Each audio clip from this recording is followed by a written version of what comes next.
Mesdames, Messieurs, bonsoir. J'ai lu cet été un article très intéressant dans la tribune de l'UDM. L'UDM et les standards européens, une position sans ambiguïté dans l'intérêt de la principauté des Monégasques.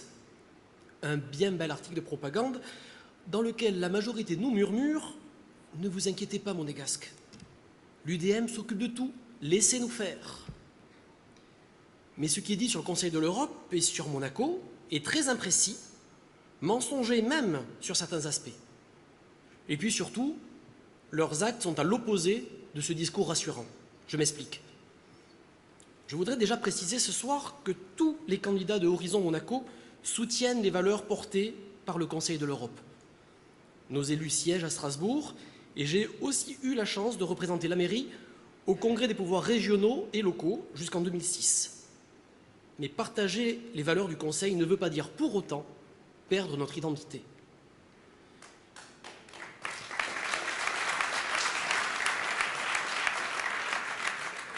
Dans cet article, l'UDM nous précisait « Le Conseil de l'Europe n'impose pas de règles.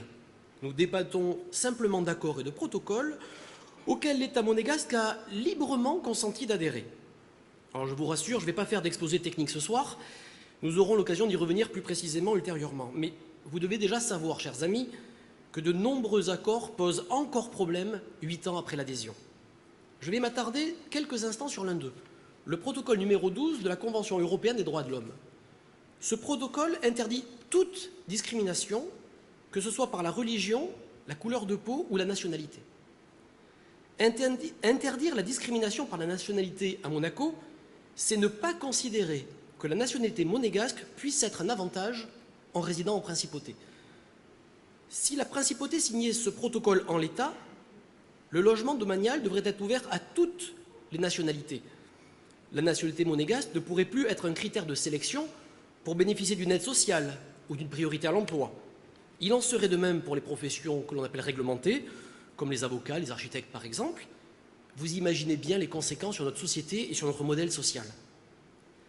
Avec Christophe Steiner, nous suivons attentivement l'évolution de ce dossier. Et solennellement ce soir, je peux vous affirmer que l'UDM appuie les demandes du Conseil de l'Europe et ce, inévitablement, nous ferait perdre notre identité. Les comptes rendus du rapporteur du Conseil de l'Europe le prouvent, mais nous aurons l'occasion d'y revenir ultérieurement.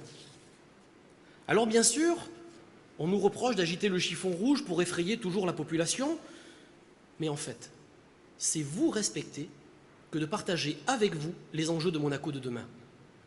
L'Union nationale que nous vous présentons ce soir, elle porte aussi, dans ses valeurs, la défense de Monaco face au Conseil de l'Europe et à ses standards. Nous ne voulons pas devenir des parlementaristes européens travaillant pour Strasbourg, mais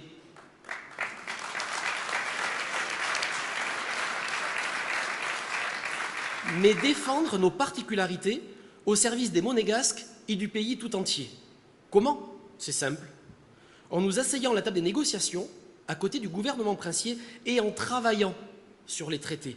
Car nous savons que des aménagements sont possibles. Le Luxembourg y est parvenu, alors pourquoi pas Monaco ? Je vous remercie.